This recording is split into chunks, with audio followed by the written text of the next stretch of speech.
السلام عليكم ورحمة الله وبركاته نحمده ونصلي ونسلم على رسوله الكريم أما بعد قال الله تعالى في القرآن المجيد والفرقان الحميد إن الذين يؤذون الله ورسوله لعنهم الله في الدنيا والآخرة وأعد لهم عذابا مهينا صدق الله مولانا العظيم وصدق رسوله النبي الحبيب الكريم ونحن على ذلك لمن الشاهدين والشاكرين والحمد لله رب العالمين ربي صل وسلم وبارك عليه প্রিয় মুসলিম ভাই বোনেরা, রাহিমানি ওয়া রাহিমাকুমুল্লাহু তাআলা। দূরে কাছে যে যেখানে যে দেশে আছেন, আশা করি মহান রব্বুল আলামিনের দয়ার মেহেরবানিতে ভালো আছেন। আলহামদুলিল্লাহ, আমরাও মহান রব্বুল আলামিনের দয়ার মেহেরবানিতে ভালো আছি। আজকে যে বিষয়টা নিয়ে আমি আলোচনা করব, আসলে অত্যন্ত দুঃখের সাথে বলতে হয়, আল্লাহর অসীম দয়ার মেহেরবানি, আল্লাহর স্পেশাল দয়া, আল্লাহ আমাদেরকে ইমামুল আম্বিয়ার উম্মত বানিয়েছেন। কিন্তু দুঃখনীয় বিষয় হলো, সত্য আমাদের মধ্যে ইসলামের নামে একদল জ্ঞান ফাফি মানুষ আছে, যারা অনর্গল লিখে যাচ্ছে, বলে যাচ্ছে আমাদের প্রিয় রাসূল সাল্লাল্লাহু আলাইহি ওয়াসাল্লামের ওয়ালিদাইনুল কারিমাইন অর্থাৎ মাতা পিতা, বাবা আব্দুল্লাহ, মা আমেনা রাদিয়াল্লাহু তাআলা আনহুমা, এরা নাকি কাফের অবস্থায় মারা গিয়েছে, বিদায় এরা নাকি জাহান্নামী। নাউযুবিল্লাহি মিন যালিক। আস্তাগফিরুল্লাহ, আস্তাগফিরুল্লাহ, আস্তাগফিরুল্লাহ। কিভাবে বলতে পারে? প্রিয় নবী সাল্লাল্লাহু আলাইহি ওয়াসাল্লামের মা বাবাকে কিভাবে বলল যে ওরা কাফের অবস্থায় মারা গেছে, ওরা নাকি জাহান্নামী? নাউযুবিল্লাহি মিন যালিক। আসলে এই সমস্ত বাতিল আকীদার কারণে অনেক মানুষকে জাহান্নামে যেতে হবে। তাই বিশ্ববাসীকে, বিশ্বের মুসলিম ভাই বোনকে জানিয়ে দেওয়ার জন্য, সতর্ক করার জন্য, নিজের আকায়েত এবং আমালকে মজবুত করার জন্য আমি নিজে আসলে অসুস্থ, তারপর আমি লাইভে এসেছি এসব বিষয় জানিয়ে দেওয়ার জন্য। আসুন এই বিষয়টাকে সামনে রেখে আমি কোরআন মাজিদ ফুরকানে হামিদের একটি সূরা, সূরাতুল আহজাবের 57 নম্বর আয়াতটি আমি তেলাওয়াত করলাম, আপনারা দেখতে পারেন। আল্লাহ বলেন, ইন্নাল্লাযীনা ইউযুনাল্লাহা ওয়া রাসূলাহু লা'আনাহুমুল্লাহু ফিদ দুনিয়া ওয়াল আখিরাহ ওয়া আ'আদ্দা লাহুম আযাবাম মুহিনা। নিশ্চয়ই যারা আল্লাহ এবং তার রাসূলকে কষ্ট দেয়, প্রাণপ্রিয় মুসলিম ভাই বোনেরা খুব মনোযোগ সহকারে শুনবেন, নিশ্চয়ই যারা আল্লাহ এবং তার রাসূলকে কষ্ট দেয়, দুনিয়া এবং আখিরাতের মধ্যে তাদের উপর আল্লাহর লানত, আল্লাহর অভিশাপ,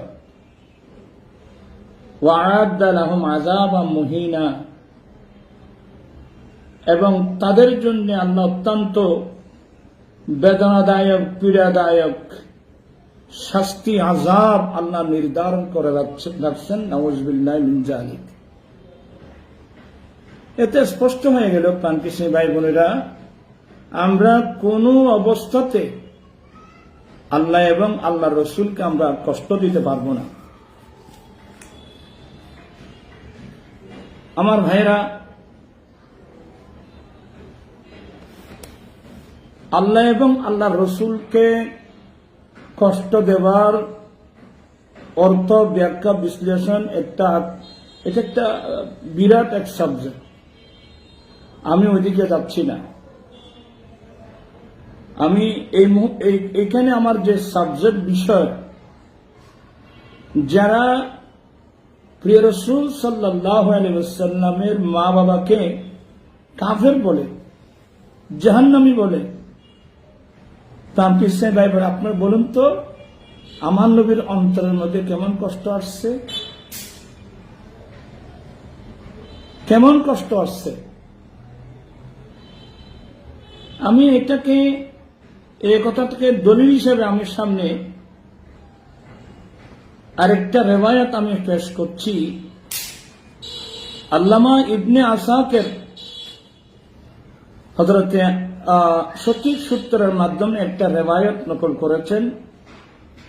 এই হাদিসটা তারিখে দিমাশকে কবির 43 নম্বর খণ্ডে, এটা যে বিরাট কিতাব আমার এখানে আছে, এটা তো 80 খণ্ডের একটা কিতাব। এই কিতাবের মধ্যে আল্লামা ইবনে আসাকির রেওয়ায়াত করছেন, আমর বর্ণনা করছেন যে যখন হযরতে ইকরামা, আপনারও বলুন রাদিয়াল্লাহু তাআলা আনহু, ইকরামা ইনি আমার নবীর বড় সাহাবা, বড় পাক্কা আশিক, কিন্তু ইনি তো আবু জেহেলের ছেলে। আবু জেহেল জাহান্নামী, লাঈন, দুশমনের সবচেয়ে বড় দুশমনের রাসূল ছিল সে আবু জেহেল।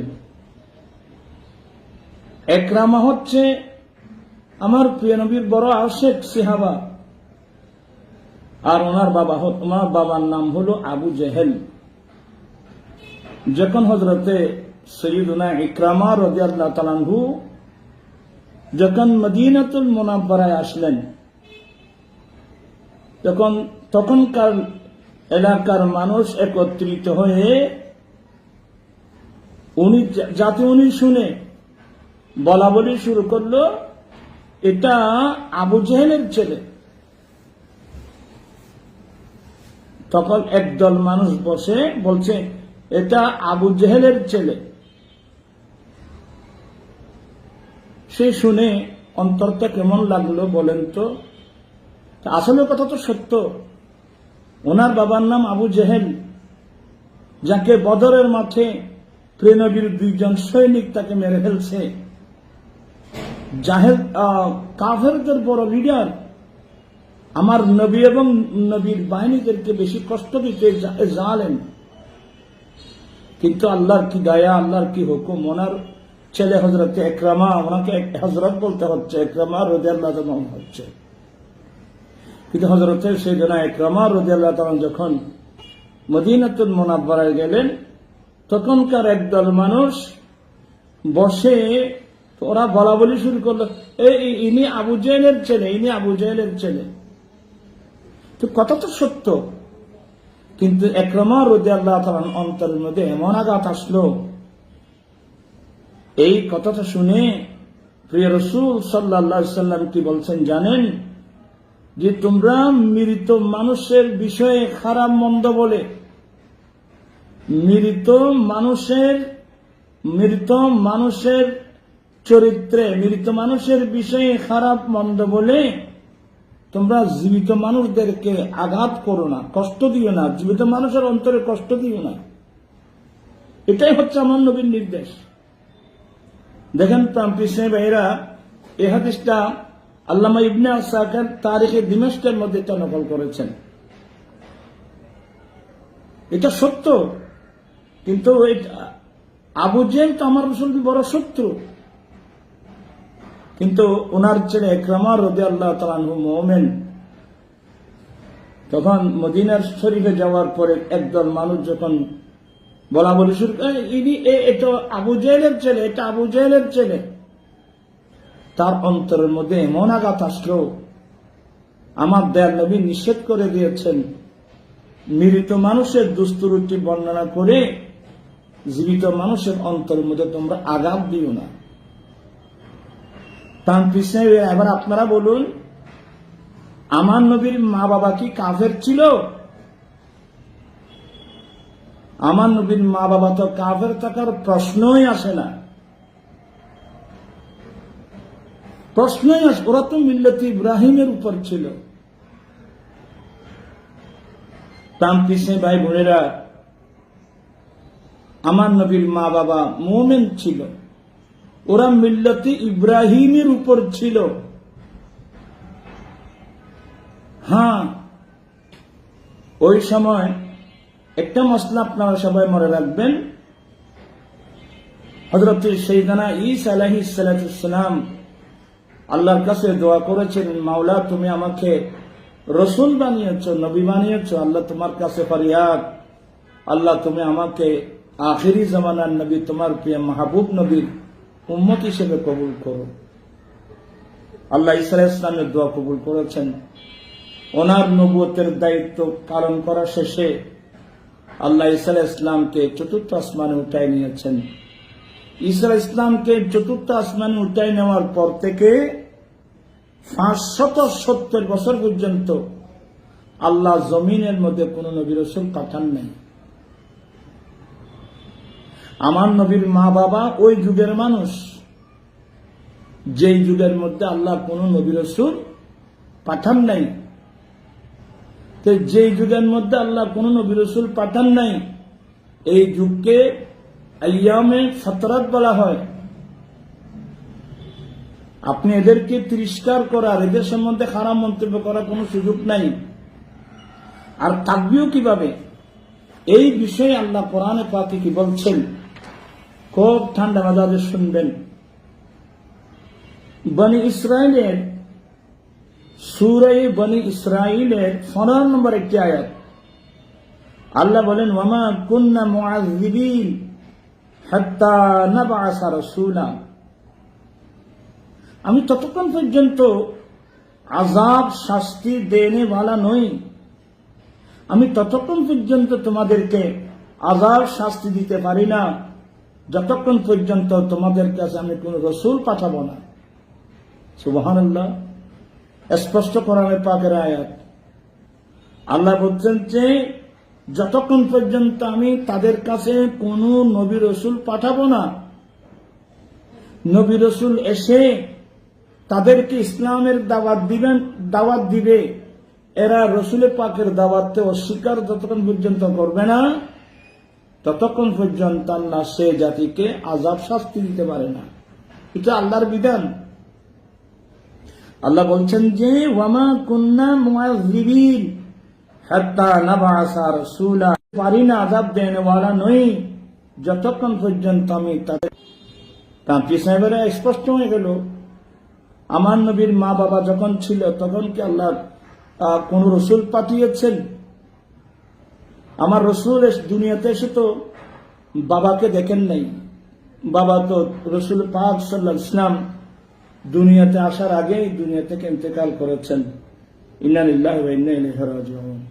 উনি তো কোনো রসুলের কর্ম করার কোনো সুযোগ ছিল না।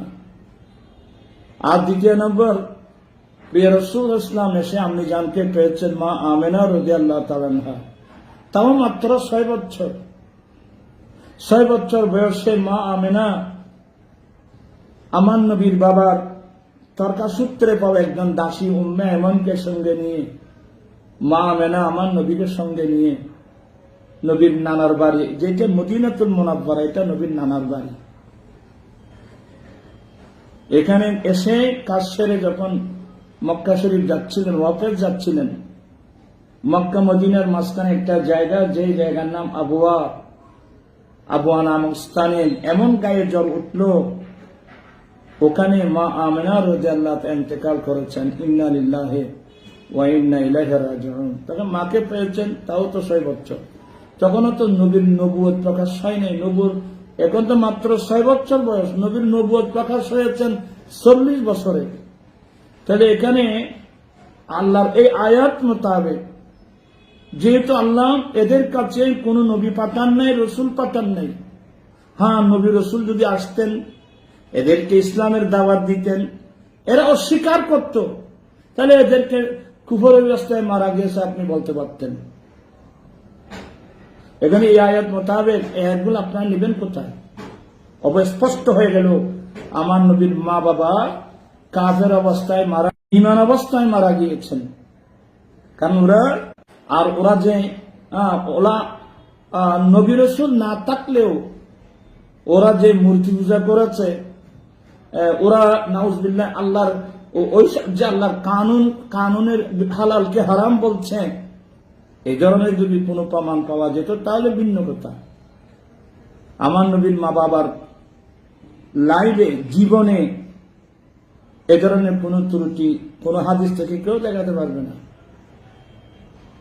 এবার আরো একটা আমি আয়াত আপনাদেরকে একটু শোনাচ্ছি। ওয়ালাউ আন্না আহলাকনাহুম বিআযাবিন মিন ক্বাবলিহি, দেখেন আল্লাহ কিভাবে করে করে কোরআন শরীফ আয়াত বলছেন। ওয়ালাউ আন্না আহলাকনাহুম বিআযাবিন মিন ক্বাবলিহি, আল্লাহ বলছেন এর আগে যদি আমি তাদেরকে কোন একটা আযাব গজব দিয়ে যদি আমি ধ্বংস করতাম, তো আমার বিরোধী কি বলতে জানেন? লাকালু রাব্বানা লাউলা আরসালতা ইলাইনা রাসূলান,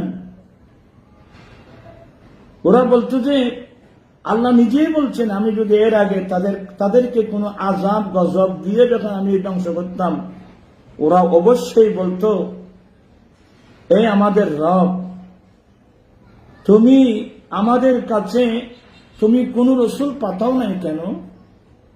আল্লাহ তুমি আমাদের কাছে কোন নবী রসুল পাঠাও নাই কেন? কেন তুমি আমাদের কাছে কোন নবী রসুল পাঠাও নাই? আমরা আজকে যে লাঞ্ছিত হচ্ছি, আজকে যে আমরা রসুয়া হচ্ছি, এর আগে আমরা তোমার আয়াতের আমরা অনুসরণ করতাম, তোমার আয়াতে আমরা পায়রবি করতাম। যালিকা আল্লাম ইয়াকুন রাব্বুকা মুহলিকাল কুরা বিজুলমিন ওয়া আহলুহা গাফিলুন, এটা এই কারণে যে আপনার রব কোন একটা বস্তিওয়ালাকে কুফরির কারণে যদি আল্লাহ হালাক করে দিতেন, এই জন্য যে কোন বস্তিওয়ালাকে কুফরির কারণে আল্লাহ হালাক করনে ওয়ালা নয়, যতক্ষণ সে বস্তিওয়ালা যতক্ষণ পর্যন্ত গাফেল হবে, অলস হবে। দেখেন এই দুটো আয়াতি কারিমা আমি আপনাদের সম্মুখে তেলাওয়াত করলাম। একটা আয়াত হলো আল্লাহ নিজেই বলছেন আমি যতক্ষণ পর্যন্ত কোন জাতির কাছে নবী রাসূল পাঠাবো না নবুয়তের দায়িত্ব দিয়ে, এবং এরা ওখানে গিয়ে ঈমান ইসলামের দাওয়াত দেবে না, ততক্ষণ পর্যন্ত আমি তাদেরকে কোনো আযাব গজব আমি দিতে পারি না। আল্লামা জালালউদ্দিন সুয়ুতী রাহমাতুল্লাহ আলাইহি এই ধরনের আয়াতগুলো নকল করে বলছেন। যেমন এর পরের আয়াত যেটা আমি বললাম, এটা হলো সূরা তাহা শরীফের, আপনারা দেখেন 134 নম্বর আয়াত। আল্লাহ নিজেই বলছেন যে আমি যদি রাসূল পাঠানোর আগে যদি এদেরকে আমি অপরাধের কারণে আমি যদি তাদেরকে আযাব দিতাম, ধ্বংস করে দিতাম, তখন আর বলতো এই আল্লাহ লাউলা আরসালতা ইলাইনা রাসূলান, তুমি কেন আমাদের কাছে নবী রাসূল পাঠাও নাই? আল্লাহ তুমি কেন আমাদের কাছে নবী রাসূল পাঠাও নাই? যদি তুমি আমাদের কাছে নবী রাসূল পাঠাতে না, আমরা তোমার আয়াতের অনুসরণ করতাম, অবশ্যই আমি তোমার আয়াতের অনুসরণ করতাম। এই আয়াতগুলোর দ্বারা স্পষ্ট হয়ে গেল, আল্লামা জালালউদ্দিন সুয়ুতী রাহমাতুল্লাহ আলাইহি বলেন এই আয়াতগুলো দ্বারা স্পষ্ট হয়ে গেল যারা আহলে ফাতরাত বলতে দুই নবীর মাঝখানে যেটা খালি জায়গা, যেমন ঈসা আলাইহিস সালামের পরে আমাদের নবী, ঈসা আলাইহিস সালামকে চতুর্থ আসমান উঠাই নেওয়ার পর 570 বছরের মধ্যে আল্লাহ কোন নবী রাসূল পাঠান নাই। এটাকে বলা হয় আইয়ামে ফাতরাত। এই আইয়ামে ফাতরাতের মধ্যে আল্লাহ কোন জাতিকে কাউকে আল্লাহ গজব দেবে না, গজব দেবে এটা আল্লাহর শান নয়, আল্লাহ নিজেই বলছেন। অতএব আমার নবীর মা বাবা আইয়ামে ফাতরাতের মধ্যে ছিল, আহলে ফাতরাতের মধ্যে ছিল, বিদায় আমার নবীর মা বাবাকে কাফের অবস্থায় মারা গিয়েছে বা জাহান্নামী এ ধরনের বলার কোন সুযোগ নাই। তার পিছিয়ে ভাইরা নিশ্চয় আপনারা জিনিসটা বুঝতে পেরেছেন। যেহেতু আমার নবী দুনিয়াতে এসে বাবাকে দেখেনও নাই, মাকেও পেয়েছেন মাত্র 6 বছর। ওই সময় তো কোন নবীর নবুয়তই ছিল না। আমার নবীর নবুয়ত প্রকাশ করতে 40 বছর বয়সে গিয়ে। তাহলে এটাকে কোরআন হাদিস আল্লাহর হাদিস মোতাবেক আহলে ফাতরাত বলা হয় এদেরকে। আমি যতক্ষণ পর্যন্ত কোন নবী রাসূল পাঠাবো না বা তারা নবী রাসূলকে অস্বীকার করবে না, ততক্ষণ আমি তাদেরকে আযাব গজব দিতে পারি না। বিদায় ঈসা আলাইহিস সালামকে আসমানে উঠাই নেওয়ার পর আমার নবী আজ পর্যন্ত মাঝখানে যে সময়টা আছে, এই সময়ের মধ্যে যারা ছিল এটা আহলে ফাতরাত ছিল। এদেরকে আল্লাহ কোন গজব, আযাব গজব দেওয়ার কোন প্রশ্নই আসে না। এটা আহলে ফাতরাত ছিল। মেয়েরা তার পাশাপাশি এটা আমি দলিল দিয়ে আপনাদেরকে বুঝাই দিলাম, আমার নবীর মা বাবা কাফের অবস্থায় মারা গিয়েছে, এই কথাটা বলা সম্পূর্ণ আল্লাহর কোরআনের বিপরীত, ডাইরেক্ট আল্লাহর কোরআনের বিপরীত। কারণ ওরা আহলে ফাতরাত ছিল, কারণ ওইখানে কোনো নবী ছিল না, নবীর নবুয়তের অস্বীকার করার কোনো প্রশ্নই আসে না। ওরা আহলে ফাতরাতের মধ্যে ছিল।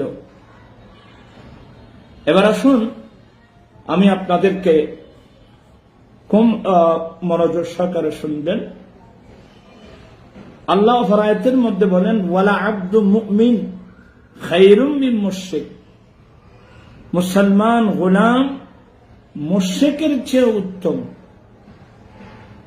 মুসলমান গোলাম মুশরিকের চেয়েও উত্তম। এই আয়াতখানা 2 পারার মধ্যে আছে এবং বুখারী শরীফের একটা হাদিস। প্রিয় রাসূল সাল্লাল্লাহু আলাইহি ওয়াসাল্লাম নিজের বিষয়ে নবী কি বললেন? আজকে দুঃখ লাগে, নবী বললেন কি? আর নবীর কলমা পড়ে এই একদল জ্ঞান ফাকিহ কি বলছেন? নবী বলছেন যে এটা হযরত ইমাম বুখারী রাহমাতুল্লাহ আলাইহি কিতাবুল মানাকিব, বুখারী কিতাবুল মানাকিব বাবু সিফাতিন নবী সাল্লাল্লাহু আলাইহি ওয়াসাল্লাম এই চ্যাপ্টারে আপনারা এই হাদিস কানা পেয়ে যাবেন। আমার নবী বলেন যে বুইস্তু মিন খায়রি কুরুনি বনি আদম কারানান ফাকারানান হাত্তা কুনতু মিনাল কারনিল্লাযী কুনতু মিনহু। সুবহানাল্লাহি ওয়া বিহামদিহি। প্রিয় রাসূল নিজে বলছেন যে আমি আদম জাতির উত্তম করণের মধ্যে সবচেয়ে উত্তম শতাব্দীর মধ্যে আমাকে পাঠানো হয়েছে। বুইস্তু মিন খায়রি কুরুনি বনি আদম, আদম জাতির আদম সন্তানদের উত্তম শতাব্দীর মধ্যে উত্তম করণের মধ্য থেকে আমাকে পাঠানো হয়েছে। কারানান ফাকারানা, যুগের পর যুগ, শতাব্দীর পর শতাব্দী, যে শতাব্দীর পরে যেটা উত্তম, ওই যে শতাব্দীটা উত্তম আমি ওখানে ছিলাম, যে শতাব্দীটা উত্তম আমি ওখানে ছিলাম। আমি তো আমাকে ওই আদম সন্তান উত্তম শতাব্দীর উত্তম যুগে। সুবহানাল্লাহি ওয়া বিহামদিহি। দেখেন রাওয়াহুল বুখারী ফি সাহিহিহি আন আবি হুরায়রা রাদিয়াল্লাহু তাআলা। এই হাদিসটা ইমাম বুখারী সহিহ সনদের মাধ্যমে হযরত সাইয়েদনা আবু হুরায়রা রাদিয়াল্লাহু তাআলা থেকে এই হাদিসখানা নকল করেছেন। তো আসলে এখানে ইস্তেদলাল কি, এটা আপনারা এখনো বুঝেন নাই। কারণ কি ইসলামী ভাইরা আমার, আল্লাহ বলছেন যে মুসলমান গোলাম মুশরিকদের চেয়ে উত্তম। তো এবার বলুন যে আমার রসুল বলছেন যে আমাকে আদম জাতির আদম সন্তানের উত্তম শতাব্দীর মধ্যে পাঠানো হয়েছে। তো উত্তম শতাব্দী তখন হবে যখন ওখানকার মানুষ মুমিন মুসলমান ছিল। কারণ কোন কাফের মুশরিক থাকলে এটাকে উত্তমকরণ বলা হবে না। একটু খুব গভীর মনোযোগ। আল্লাহ রসুল পাক যেখানে আল্লাহ বলছেন মুসলমান গোলাম মুশরিকের চেয়ে উত্তম, তাহলে যেই যুগে কাফের থাকবে মুশরিক থাকবে ওই যুগকে ওই শতাব্দীকে উত্তম যুগ বনি আদমের উত্তম যুগ বলা হবে না। তো যখন বলা হলো বয়স্তু মিন খায়রে কুরুনি বনি আদম, আমাকে আদম সন্তানদের বনি আদমের উত্তম যুগ বা উত্তম শতাব্দীর মধ্যে আমাকে পাঠানো হয়েছে। তাহলে যখন উত্তম শতাব্দীর মধ্যে যখন পাঠানো হয়েছে বলছে, তাহলে বুঝতে হবে শতাব্দীর মধ্যে প্রায় মানুষ মুমিন ছিল, মুসলমান ছিল। সুবহানাল্লাহ ওয়া বিহামদিহি। কারণ আমার রসুল ডাইরেক্ট বলে দিয়েছেন শতাব্দীর পর শতাব্দী, করণের পর করণ, যুগের পর যুগ। যেই যুগে আমি ছিলাম এটা উত্তম যুগ, যেই যুগে আমি ছিলাম আমার কারণে এটা উত্তম যুগ। তাহলে প্রাণ পিছিয়ে ভাইয়েরা, যেই যুগে রসুল করিম ইসলাম দুনিয়াতে আসছেন এটাকে যখন উত্তমকরণ বলা হলো, আবার দুনুযায়ী মোমেন ছিল, মুসলমান ছিল। নবীর মা বাবা অবশ্যই মোমেন ছিল, মুসলমান ছিল। নবীর মা মোমেন মুসলমান না থাকলে এটা উত্তম করণ উত্তম শতাব্দী হলো কিভাবে? এটা হলো মূল পয়েন্ট। এবার আসুন, এগুলো আল হযরত নকল করেছেন। সুবহানাল্লাহ ওয়া বিহামদিহি। হযরতে আরেকটা রিওয়ায়াত আমি আপনাদেরকে শোনাচ্ছি। এটা আল্লামা আব্দুল বাকি জোরকানি আলাল মাওয়াহিবিল লুদুনিয়া এই কিতাবে আব্দুর রাজ্জাক রাদিয়াল্লাহু তাআলা আনহুর হাওয়ালা দিয়ে, ইবনে মনজুরের হাওয়ালা দিয়ে এই হাদিসটা না আলী রাদিয়াল্লাহু তাআলা আনহু থেকে রওয়ায়াত করেছেন।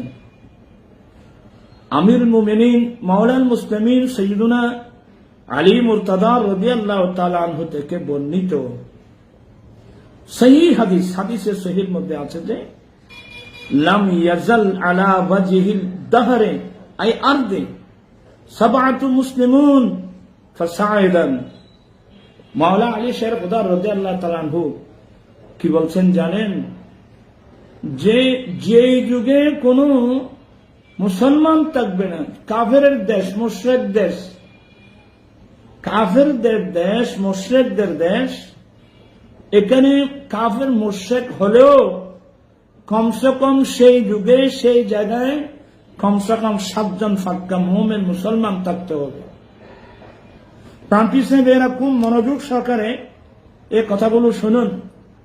লাম ইয়াজাল আলা ওয়াজহিল আরদে আল আরদে সাবআত মুসলিমুন। মাওলানা আলী শের খুদা বলছেন যে হাদিস, সহিহ হাদিসের মধ্যে কথা আছে যে প্রত্যেক যুগে জমিনের মধ্যে, যেই যুগে যে জমিনে কোনো মুমিন মুসলমান থাকবে না, কিন্তু ওখানে কমসে কম 7 জন মুমিন থাকতে হবে, ওখানে কমসে কম 7 জন মুসলমান থাকতে হবে।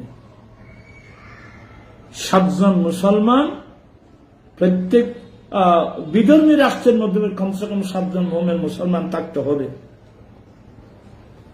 ফাউলাউলা যালিক, যদি যে রাষ্ট্রের মধ্যে 7 জন ফাক্কা মুমিন মুসলমান থাকবে না, হালাকাতিল আরদ ওয়া মান আলাইহা। মাওলানা আলী শের খুদা বলছেন যে প্রিয় নবী, এগুলো প্রিয় নবীর হাদিস, যে আল্লাহ ওই জমিন এবং জমিনে যারা বসবাসকারী সবাইকে আল্লাহ গজব দিয়ে, আযাব দিয়ে আল্লাহ ধ্বংস করে দেবে। ইয়া আল্লাহ।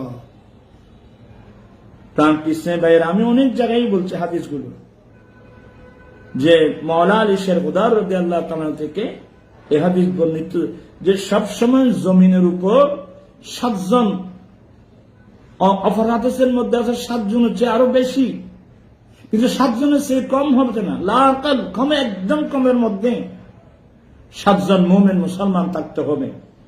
7 জন মুমিন মুসলমান না থাকলে আল্লাহ সে রাষ্ট্র, সে জমিন এবং সেই জমিনে বসবাসকারী সবাইকে ধ্বংস করে দেবে গজব দিয়ে।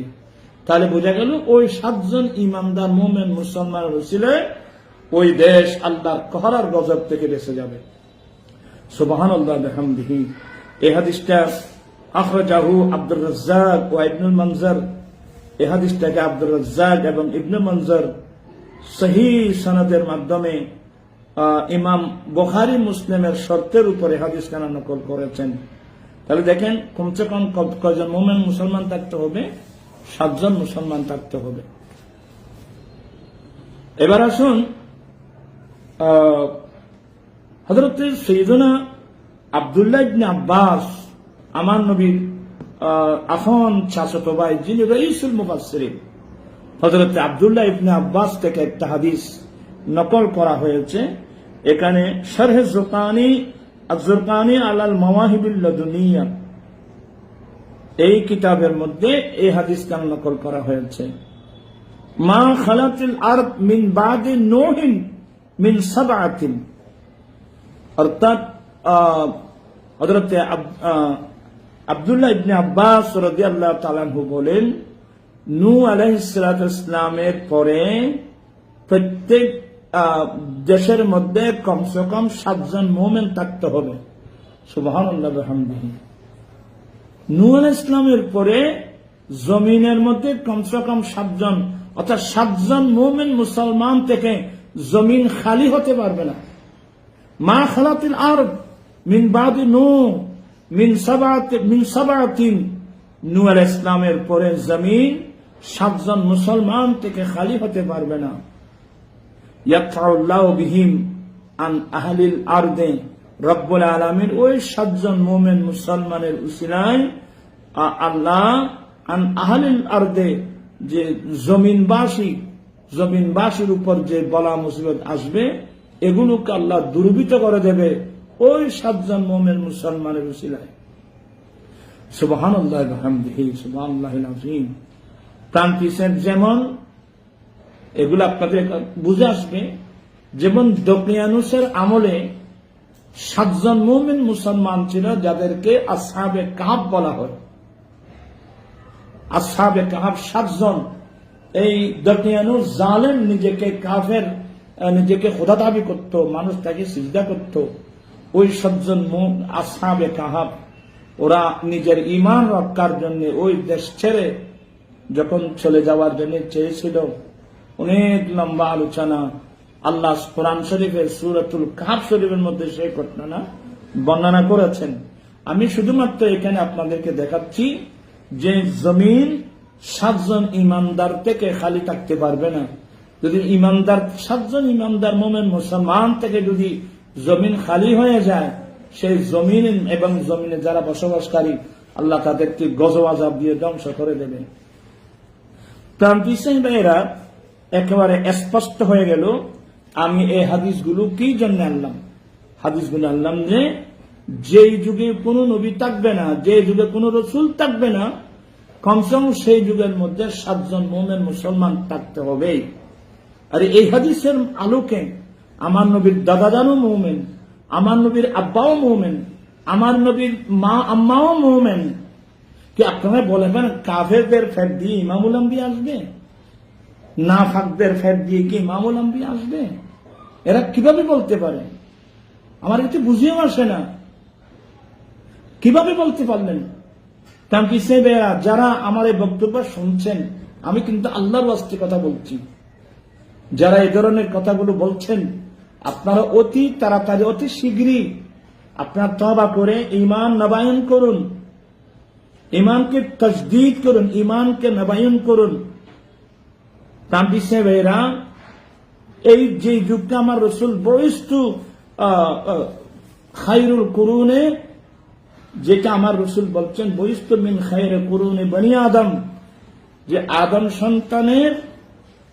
সন্তানদের উত্তম যুগ, উত্তমকরণ শতাব্দী, যেটাকে উত্তম শতাব্দী বলা হয়, ওখানে কমসে কম মুমিন মুসলমান না থাকলে এটাকে উত্তম শতাব্দী বলা হবে না।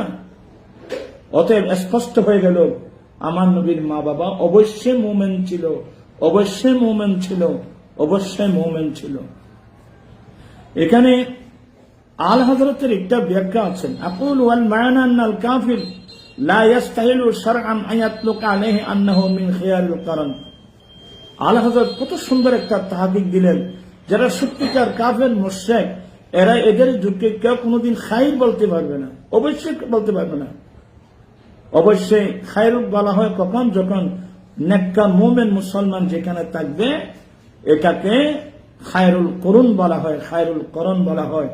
স্পষ্ট হয়ে গেল যে প্রিয় রাসূল ইসলামের মা বাবা অবশ্যই মুমিন ছিল, আহলে ফতরত ছিল, তাদের উপর কোন নবীর কলমা পড়া বাধ্যতামূলক ছিল না, কারণ কোন নবী ছিল না। সুবহানাল্লাহি ওয়া বিহামদিহি সুবহান। আমার আশ্চর্য লাগে, আপনারা কিভাবে নবীর মা বাবা কাফের বলতে পারেন? এবার আসুন, মহান রব্বুল আলামিন কোরআনে পাকের আরেকটা আয়াতের মধ্যে বলেন, ইন্নামাল মুশরিকুনা নাজুসুন। এটা তো আপনারাও জানেন, মুশরিকরা নাপাক। তো মুশরিক যদি নাপাক হয়, তো মুশরিক যে নাপাক এটা আপনাকে বলতে হবে। মুশরিক নাপাক মানে মুশরিক এদের আকীদা নাপাক। এবং এজন্য হাদিসে পাকের মধ্যে আছে যে লাম ইয়াজালিল্লাহ আযজা ওয়া জাল্লা ইয়ানকুলানি মিন আসলাবি তাইয়্যিবা ইলাল আরহামি তাহিরা মুসাফফান মুহাজ্জাবান লা তানশাই ওয়া শুবাতান ইল্লা কুনতু ফি খায়রিহিমা। আল্লাহু আকবার। দেখেন আমার ভাইরা, এই হাদিসটা রাওয়াহু আবু নুআইম ফি দালাইলিন নবুওয়া আন ইবনে আব্বাস।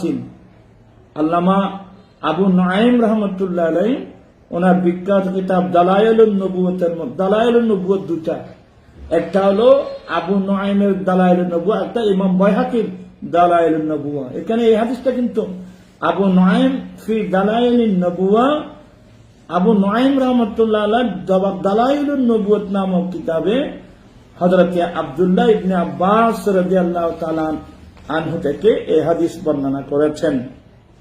রাসূল করিম সাল্লাল্লাহু আলাইহি ওয়াসাল্লাম বলছেন যে সব সময় আল্লাহ তাআলা, রাসূল পাক নিজে বলছেন যে লাম ইয়াজালিল্লাহ আযজা ওয়া জাল্লা, অর্থাৎ সব সময়, কোন সময় জায়েল হয় নাই, সব সময় আল্লাহ আমাকে পাক সাফ পৃষ্ঠের মাধ্যমে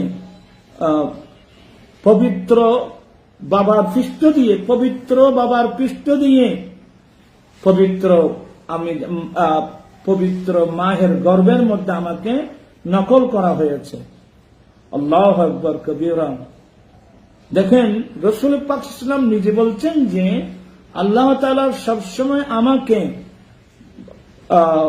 নেককার যাদের বাবার পৃষ্ঠ দিয়ে, নেককার বাবার পৃষ্ঠ দিয়ে, এবং মা যার রেহেমটা কিন্তু তাইয়্যিবা পবিত্র রেহেমের মধ্যে, অর্থাৎ আদম আলাইহিস সালাম থেকে আমার আব্বা আব্দুল্লাহ পর্যন্ত, মা হাওয়া আলাইহিস সালাম থেকে আমার মা আমেনা পর্যন্ত, যেসব বাবার পৃষ্ঠ দিয়ে, যেসব মায়ের গর্ভ দিয়ে আমি নবী দুনিয়া আসছি, আল্লাহ আমাকে পাঠিয়েছেন, সবাই পাক পবিত্র ছিল। সুবহানাল্লাহ ওয়া বিহামদিহি।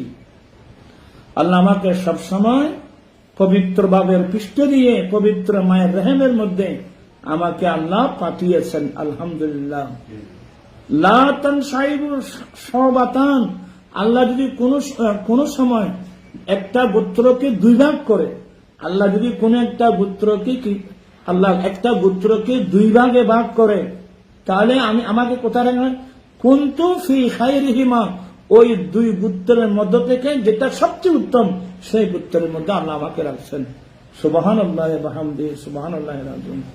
এরপরে আরেকটা হাদিস দেখছি, লাম আজাল উনকাল মিন আসলাবিত তাহিরিনা ইলা আরহামিত তাহিরাত, সবসময় আমাকে পবিত্র বাবার পৃষ্ঠ দিয়ে, পবিত্র মায়ের গর্ভের মধ্যে আল্লাহ আমাকে পাঠিয়েছেন। মাওয়াহিবুল লুদুনিয়ার মধ্যে আছেন।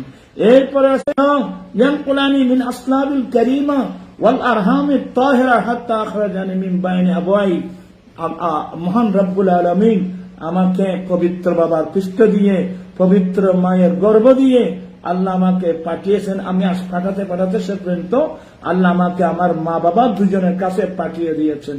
রাহু ইবনে আবি আমর এর হাদিসটা ইবনে আবি আমর রাওয়ায়াত করেছেন তার মুসনাদের মধ্যে। আলহামদুলিল্লাহ বিহামদিহি।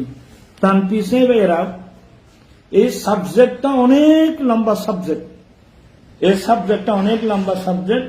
এই পর্যন্ত আমি যা এখানে অসংখ্য দলাইল এখানে বিদ্যমান, অসংখ্য দলাইল এখানে রয়েছে। আমি এগুলো সবগুলো বলতে গেলে লাইভটা কিন্তু অনেক লম্বা হয়ে যাবে, আপনারাও বিরক্ত হয়ে যাবেন।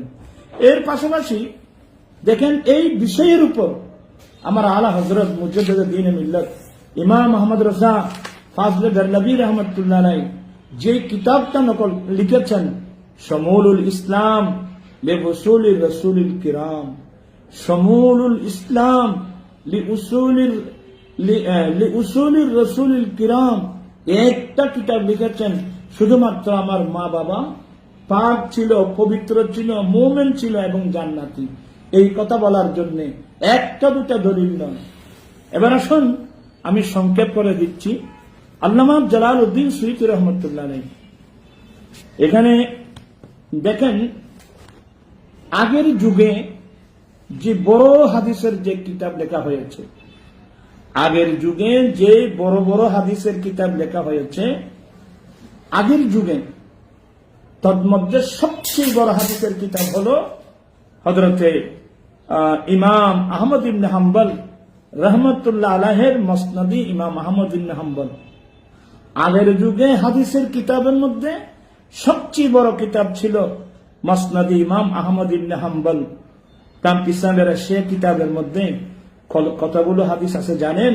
সেই কিতাবের মধ্যে মারফুআ মাওকুফা সমস্ত হাদিসের সংখ্যা হলো 28,199টা হাদিস আছে মুসনাদি ইমাম আহমদ ইবনে হাম্বলের মধ্যে। আগের যুগের মধ্যে সবচেয়ে বড় হাদিসের কিতাব হলো এই মুসনাদি ইমাম আহমদ ইবনে হাম্বল। কিন্তু পরবর্তী যুগে এসে যাকে খাতামুল মুহাদ্দিসিন বলা হয়, পরবর্তী যুগের মধ্যে সে যিনি রাসূল পাক ইসলামের হাদিসের বেশি খেদমত করেছেন, উনি হচ্ছেন আল্লামা জালালউদ্দিন সুয়ুতী রহমতুল্লাহ আলাইহি। ওনার একটা কিতাব আছে জামউল জাওয়ামে, ওনার সবচেয়ে বড় হাদিসের কিতাব জামউল জাওয়ামে। এখানে হাদিসে মারফু আছে 12,925, এভাবে সাহাবা ইকরামের আসার আছে 15,303, এভাবে সব মিলিয়ে ওখানে মওযু এবং যায়ফ হাদিসও আছে 1,257। এটা মওযু এবং যায়ফ হাদিস আছে, এগুলো সব চিহ্নিত। এখানে লেখা হয়েছে আল্লামা গোলাম রসুল সাঈদ রহমতুল্লাহ আমাদের অনেক বড় মেহেরবান করে গেছেন। আহলে সুন্নাত ওয়াল জামাতের অনেক বড় বড় সুন্নত ওরা পূরণ করে গেছেন। একদিক দিয়ে আলা হযরতের পরে অনেক বড় বড় উলামায়ে কেরাম আমাদের সুন্নত পূর্ণ করে গেছেন। কিন্তু দুঃখের বিষয় আমরা ওদের লিখিত কিতাবগুলো আমরা মোতালা করি না, পড়ি না। এই জন্যে আল্লামা জালালউদ্দিন সুয়ুতী রহমতুল্লাহ আলাইহি যে হাদিসের কিতাব লিখে গেছেন, এই কিতাবের নাম হলো জামউল জাওয়ামে। জামউল জাওয়ামে এই হাদিসের কুল হাদিসের সংখ্যা হলো 45,585টা হাদিস। দেখেন, আর আগের যে কিতাবটা আছে মুসনাদে ইমাম আহমদ রহমতুল্লাহ আলাইহি হাদিসের সংখ্যা হলো সমস্ত মারফুআ মাওকুফা মিলে ছিল 28,199টা হাদিস। কিন্তু আল্লামা জালালউদ্দিন সুয়ুতী রহমতুল্লাহ আলাইহি যে জামউল জাওয়ামে নামক হাদিসের কিতাব বিশ্ববাসীকে উপহার দিয়ে গেছেন, এটার সংখ্যা হলো 45,585টি কিতাব। উনি এই হাদিসের কিতাব আল্লামা ইমাম শারানি রহমতুল্লাহ আলাইহি আল মিজানুল কুবরার মধ্যে লিখেছেন। উনি এতগুলো হাদিস লিখতে পারবেন না কেন? উনি এতগুলো হাদিস নকল করতে পারবেন না কেন? উনি জাগ্রত অবস্থায় প্রিয় রাসূল সাল্লাল্লাহু আলাইহি সাল্লামকে 75 বার দেখেছেন জাগ্রত অবস্থায়, সুবহানাল্লাহ ওয়া বিহামদিহি। কিন্তু আনোয়ার শাহ কাশ্মীরি ওনার ফয়জুল বারী লিখছেন আল্লামা জালালউদ্দিন সুয়ুতী 22 বার জাগ্রত অবস্থায় দেখছেন।